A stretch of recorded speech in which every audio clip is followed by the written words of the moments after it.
All right, so let's talk about OpenAI. On the surface, they're the king of the world, right? The creators of ChatGPT. Everyone's using it. But what's really going on behind the curtain? Well, it's a completely different story. A kind of terrifying financial story, actually. So you look at the headlines and everything seems amazing. They're talking about $20 billion in revenue. But then you peek at their internal numbers and whoa, it's a totally different reality. We're talking about a projected loss of $14 billion a year starting in 2026. Yeah, you heard that right. Billion with a B. It's this crazy paradox, right? The tech is mind-blowing, but the cost to run it, it's just out of this world. So you have to ask yourself, how on earth is the hottest tech company on the planet losing that much money? It's not some sneaky accounting trick or a shady deal. Nope. The real reason is that most of us just don't get what AI really is. It's not what we think it is. It's all about the brutal, physical reality of how these things are actually built. Okay, think about regular software, like an app on your phone.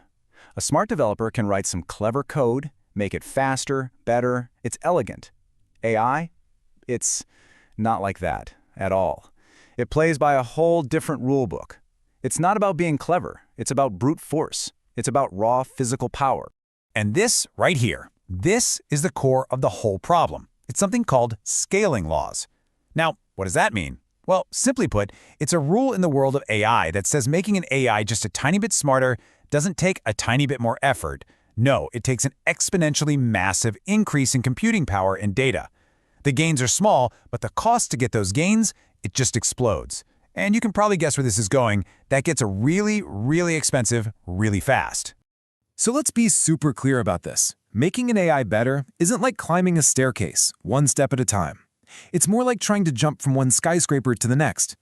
Every single jump to a slightly smarter model requires this giant, super expensive leap in computing power. And that brutal math is exactly why OpenAI is burning through cash like there's no tomorrow. Okay, so this one equation unleashes what I call the three-headed cost monster. Let's break down the three huge specific costs that are just absolutely demolishing OpenAI's bank account. First head of the monster, the costs of just training the AI. To get GPT-4 up and running, the model that basically started this whole new wave, it costs them around $100 million for one training run. Now look, that's a ton of money, but for a top-tier tech company, okay, maybe that's manageable. You can stomach that.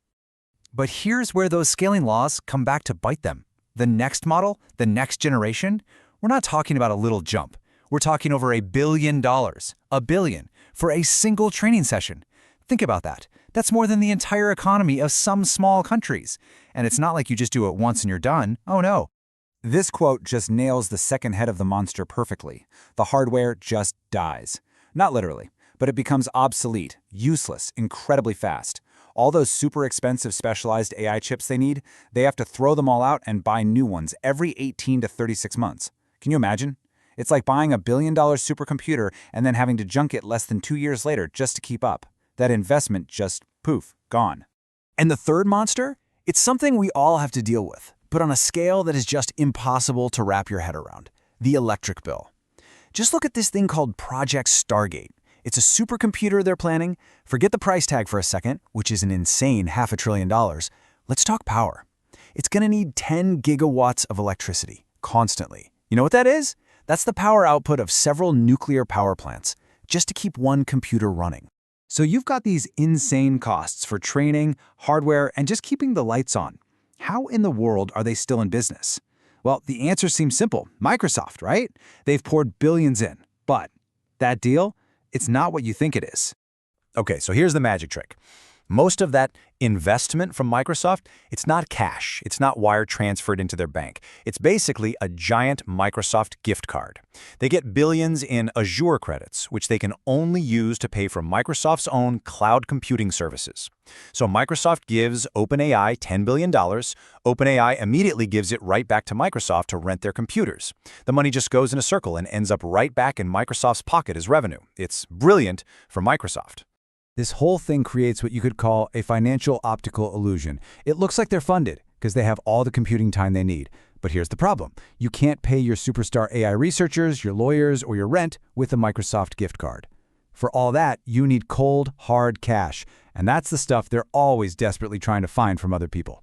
So the cash flow thing is a huge problem, but it gets worse.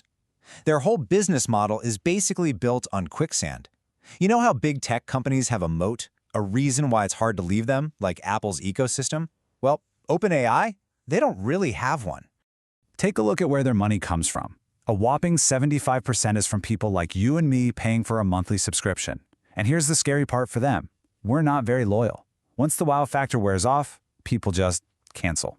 And if somebody else, say Google or Anthropic, comes out with something that's a little bit better or a little bit cheaper or free, poof, their customers are gone.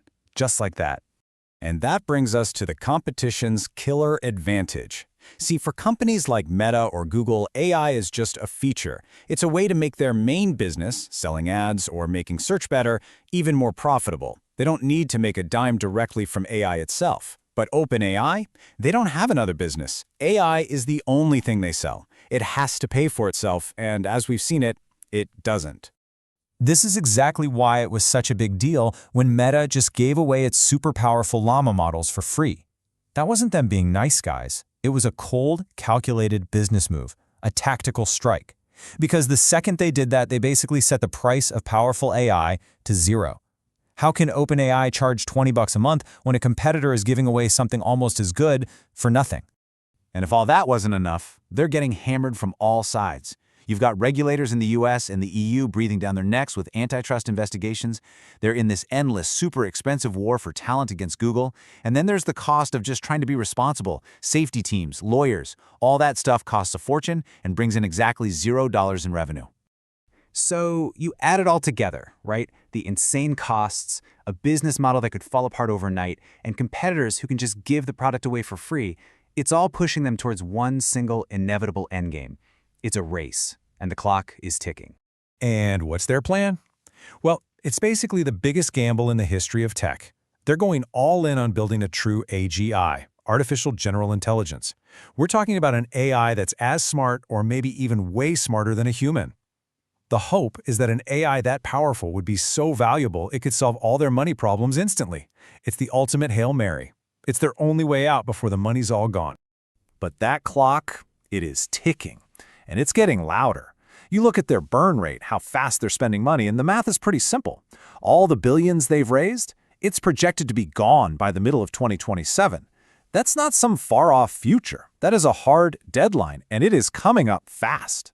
So what's going to happen when the cash runs out? It's probably not going to be some big dramatic crash and burn.